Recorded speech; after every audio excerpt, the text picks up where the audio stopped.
ഇപ്പോൾ നാട്ടിലെല്ലാം സംസാരം വാഴ്ത്തുപാട്ടിനെ കുറിച്ചാണ് അല്ലേ വീണ? കാരണം സ്തുതിഗീതം എന്ന് പറയുന്നത്. ഈ വ്യക്തിപൂജ വിവാദത്തിൽ മുഖം നഷ്ടമായിട്ടും മൗനം തുടർന്ന CPM നേതൃത്വം. പിണറായിയുടെ വാഴ്ത്തുപാട്ടിൽ ഒരു വിശദീകരണം നൽകാൻ പോലും നേതൃത്വം ഇതുവരെ തയ്യാറായിട്ടില്ല. പ്രജിത്ത് മോഹനൻ ചേരുന്നുണ്ട്. പ്രജിത്ത്, നമുക്കറിയാം ഇത് പാടിത്തുടങ്ങും മുമ്പേ വിവാദത്തിലേക്ക് കടന്ന ഒരു വാഴ്ത്തുപാട്ടാണ്. ഇതിനു മുന്നും ഇത്തരം സംഭവങ്ങൾ ഉണ്ടായിട്ടുണ്ട്. അതിന് പിന്നാലെ ട്രോളുകളും ആക്ഷേപങ്ങളും എല്ലാം ഉണ്ടായിട്ടുണ്ട്. പക്ഷേ ഇത്തരത്തിലൊരു വാഴ്ത്തുപാട്ട് വരുന്നു എന്നറിയുന്ന ആ നിമിഷം തന്നെ വിവാദങ്ങൾ എത്തി. പക്ഷേ ഇത്തരത്തിലൊരു വാഴ്ത്തുപാട്ട് ഉണ്ടാകില്ല, മുഖ്യമന്ത്രിയുടെ മുന്നിൽ വെച്ച് പാടില്ല എന്നെല്ലാം ഒരു വാർത്തയും പുറത്തേക്ക് വന്നിരുന്നു. പക്ഷെ അതല്ല സംഭവിച്ചത്. മുഖ്യമന്ത്രിയുടെ മുന്നിൽ വെച്ച് തന്നെ ആ വാഴ്ത്തുപാട്ട് പാടുന്നൊരു സ്ഥിതി വിശേഷമുണ്ടായി. പക്ഷേ ഇതിൽ നേതൃത്വം, പാർട്ടി നേതൃത്വം ഇതുവരെ സംസാരിക്കാൻ അല്ലെങ്കിൽ പ്രതികരിക്കാൻ തയ്യാറായിട്ടില്ല എന്ന് തന്നെയാണല്ലേ?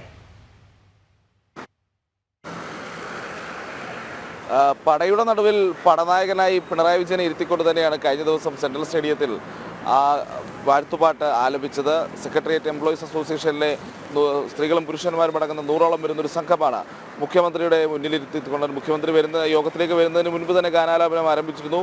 പിന്നീട് മുഖ്യമന്ത്രി വന്നപ്പോഴും അത് തുടർന്നു. മുഖ്യമന്ത്രി പോകുമ്പോൾ അത് വീണ്ടും ആ ഗാനാലാപനം മുഖ്യമന്ത്രി ഇരുത്തി ഉള്ള വേദിയിൽ തന്നെ അത് പാടുന്ന കാഴ്ചയുണ്ടായി.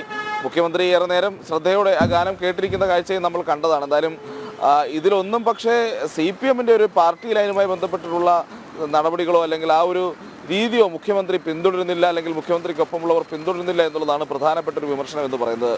കാരണം പണ്ട് P ജയരാജനുമായി ബന്ധപ്പെട്ടുള്ളൊരു വാഴ്ത്തുപാട്ട് സമാനമായ രീതിയിൽ വന്നിരുന്നു. 2017 കണ്ണൂരിലെ ഒരു വായനശാല പുറത്തിറക്കിയിട്ടുള്ള ആ ഗാനവുമായി ബന്ധപ്പെട്ട് CPMൻ്റെ സംഘടനാ ഘടകങ്ങളിലെല്ലാം വലിയ ചർച്ചകൾ നടന്നതാണ്. പ്രത്യേകിച്ച് CPM സംസ്ഥാന സമിതി P ജയരാജനെ ഇരുത്തി പൊരിക്കുന്ന സാഹചര്യം വരെ നമ്മൾ കണ്ടു. അന്ന് പറഞ്ഞത് ഈ ഒരു വ്യക്തിപൂജ ഒഴിവാക്കുന്ന കാര്യത്തിൽ P ജയരാജന് ജാഗ്രത കുറവുണ്ടായി എന്നുള്ളതായിരുന്നു അന്ന് പാർട്ടി കണ്ടെത്തിയ ഒരു കുറ്റമെന്ന് പറയുന്നത്. അതേ പാർട്ടി ഇപ്പോൾ 3ാം തവണയാണ് മുഖ്യമന്ത്രിക്കായി വാഴ്ത്തുപാട്ട് ഇറങ്ങുന്നത്.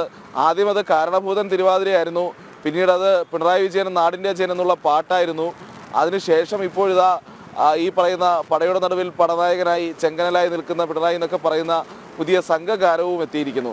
അപ്പോഴും ഈ 3 തവണയും മുഖ്യമന്ത്രിക്കായി നടക്കുന്നത് വ്യക്തിപൂജ എന്നുള്ളൊരു അല്ലെങ്കിൽ ആ ഒരു കണ്ടെത്തലിനോ ആ ഒരു തിരിച്ചറിയലിനോ അതൊന്നും സമ്മതിക്കാനോ CPM തയ്യാറാകുന്നില്ല എന്നുള്ളതാണ് ഏറ്റവും വലിയ ശ്രദ്ധേയമായിട്ടുള്ള കാര്യം. സാധാരണഗതിയിൽ ഒരു CPMൻ്റെ ഒരു സംഘടനാ സംവിധാനത്തിൽ ഇത്തരമൊരു വിഷയമുണ്ടാകുമ്പോൾ അതിനെതിരെ അവരുടെ പ്രത്യേകിച്ച് സംസ്ഥാന സമിതി, സംസ്ഥാന സെക്രട്ടേറിയറ്റ് പോലെയുള്ള ഘടകങ്ങളെങ്കിലും വലിയ വിമർശനങ്ങളിലൊക്കെ ഉണ്ടാകാറുണ്ട്, ആ ചർച്ചകളിലെങ്കിലും. പക്ഷേ ഇവിടെ ഒന്നും ഇതുവരെ അത്തരത്തിലുള്ളൊരു സമീപനം ഉണ്ടായിട്ടില്ല.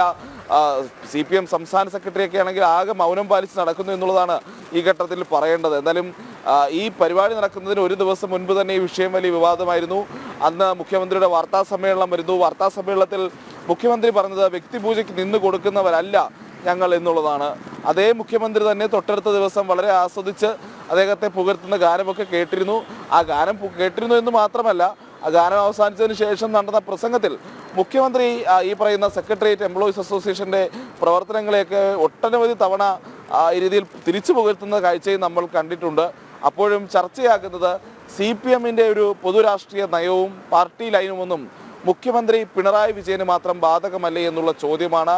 ഇത് CPMലെ പിണറായി വിരുദ്ധ വിഭാഗമൊക്കെ വലിയ സജീവമാക്കി കൊണ്ടുവരികയാണ്. പ്രത്യേകിച്ച് ഈ സമ്മേളനം നടക്കുന്ന കാലയളവിൽ തന്നെയാണ് ഇത്തരമൊരു വിവാദം അല്ലെങ്കിൽ ഇത്തരമൊരു വ്യക്തിപൂജ വിവാദം ഉണ്ടാകുന്നത് എന്നുള്ളതാണ്. എന്തായാലും സമ്മേളന വേദികളിലും ഈ വിഷയം പിണറായിക്കെതിരെ നിൽക്കുന്നതിനേക്കാൾ ഉയർത്താൻ തന്നെയാണ് സാധ്യത.